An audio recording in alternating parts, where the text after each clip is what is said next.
Jangan lupa, campurkan ramuan ini di kaldu bakso yang Bapak jual. Dijamin pelanggan akan ketagihan dan balik lagi. Wah, siap Pak. Terima kasih ya. Eight, tunggu dulu. Bayar dulu. Saya kan juga punya anak istri yang harus dinafkahi. Iya, ini Pak uangnya. Tapi ingat, ini penting. Paket ini jangan sampai terlewat masa aktifnya. Jika kamu tidak memperpanjang paket ini, kamu akan menerima akibatnya. Temui saya di tempat ini dengan menyebut 3 kali namaku. Karto, Karto, Karto. Siapa? Pagi harinya, sebelum berangkat jualan, Pak Rajak melakukan apa yang sudah diinstruksikan oleh dukun pelaris itu.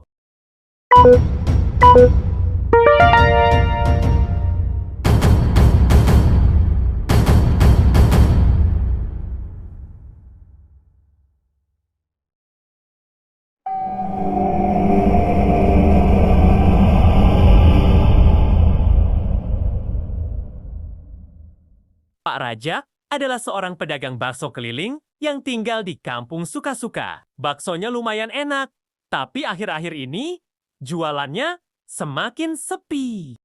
Bakso, bakso, bakso panas, baksonya enak, gurih, mantap. Ayo, yang mau bakso. Bakso, bakso urat, bakso halus, yang lapar merapat, yang kenyang boleh nyicip. Ayo, ayo, bakso enak, harga hemat, langsung dimakan juga boleh, dibungkus juga boleh. Buruan sebelum kehabisan.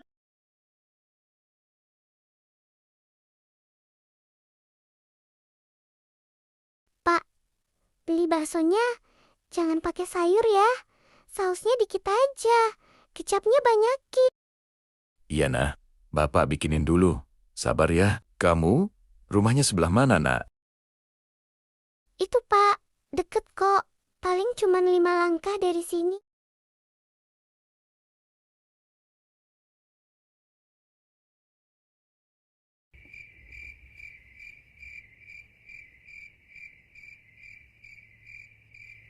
Dagangannya habis semua, Pak? Enggak Bu, hari ini sepi banget. Cuma laku setengah dari biasanya.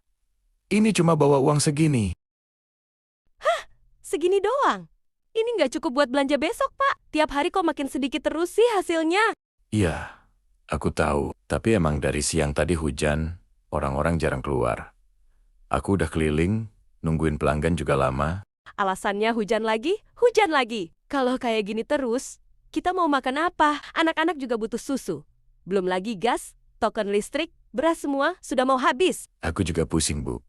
Aku bukannya nggak usaha. Badan ini rasanya udah remuk, dorong gerobak seharian. Aku cuma belum rezekinya hari ini. Tapi aku capek dengar jawaban belum rezeki terus. Hidup ini butuh uang, Pak. Bukan sabar doang.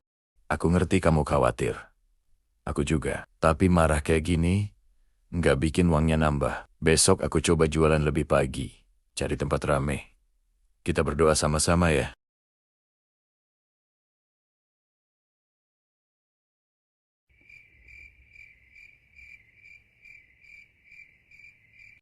Hehe, sepertinya Anda sedang galau, Pak.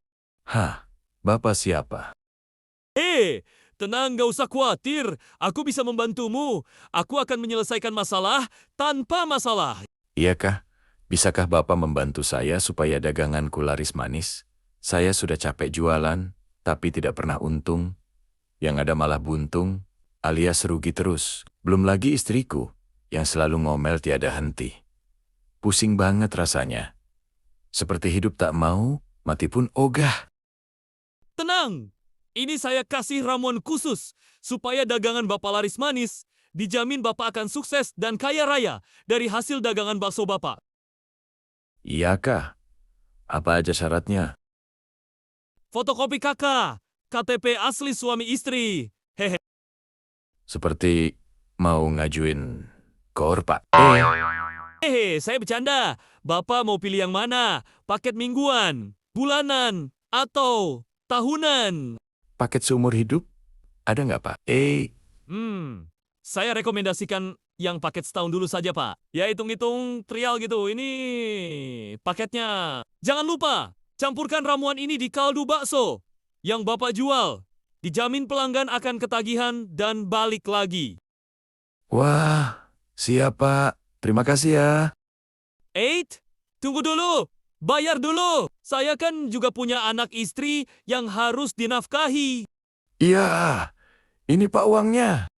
Tapi ingat, ini penting. Paket ini jangan sampai terlewat masa aktifnya. Jika kamu tidak memperpanjang paket ini, kamu akan menerima akibatnya.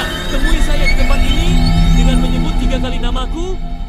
Karto, Karto, Karto. Siapa?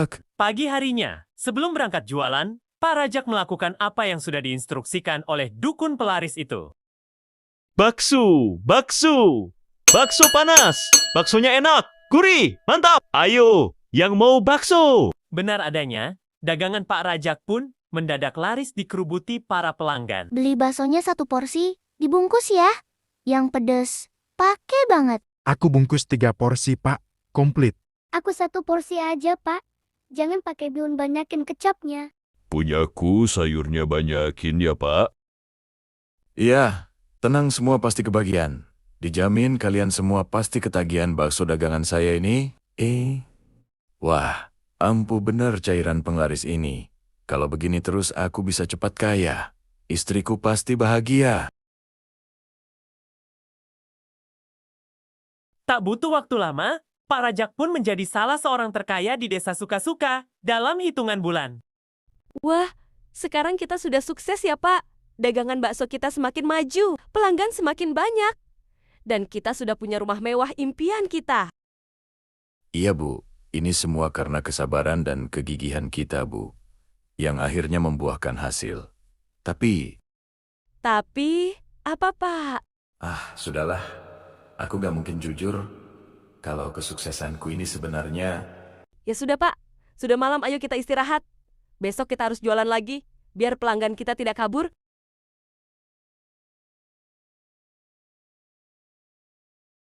Hei Pak, Anda telah melanggar perjanjian. Saya sudah beri tenggang waktu 1 kali 24 jam, tapi Anda tak kunjung datang. Karena terlena dengan kesuksesan yang diperolehnya, Pak Rajak tanpa sadar telah melanggar perjanjian yang telah ia sepakati bersama dukun pelaris. Dia dan istrinya menerima konsekuensi dari apa yang mereka perbuat.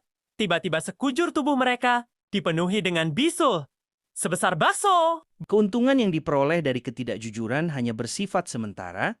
Kejujuran adalah modal utama dalam usaha. Tidak ada yang instan. Usaha yang jujur akan tumbuh kuat dan bertahan lama. Usaha tanpa kejujuran ibarat rumah megah tanpa pondasi, cepat runtuh. Rejeki yang bersih datang dari usaha yang jujur. Apapun bentuk kecurangan, cepat atau lambat, akan kembali kepada pelakunya. Apa yang terjadi dengan kita, Pak? Kok badan kita dipenuhi bisul segede bakso begini? Maafkan Bapak, Bu. Sebenarnya Bapak telah melakukan kesepakatan dengan dukun supaya dagangan Bapak laris. Tetapi Bapak terlena dengan kesuksesan jualan kita. Bapak lupa sowan ke dukun pelaris itu. Maafkan Ibu juga, Pak. Semua karena Ibu juga yang selalu mengeluh ke Bapak. Akhirnya Bapak jadi kalap mengambil jalan terlarang.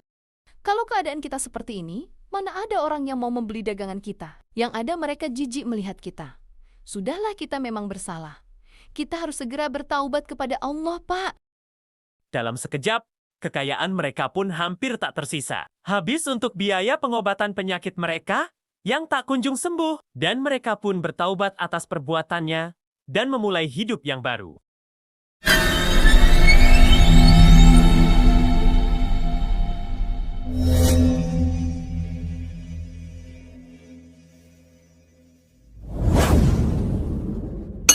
Jangan lupa subscribe, like, and comment ya, supaya tidak ketinggalan cerita selanjutnya.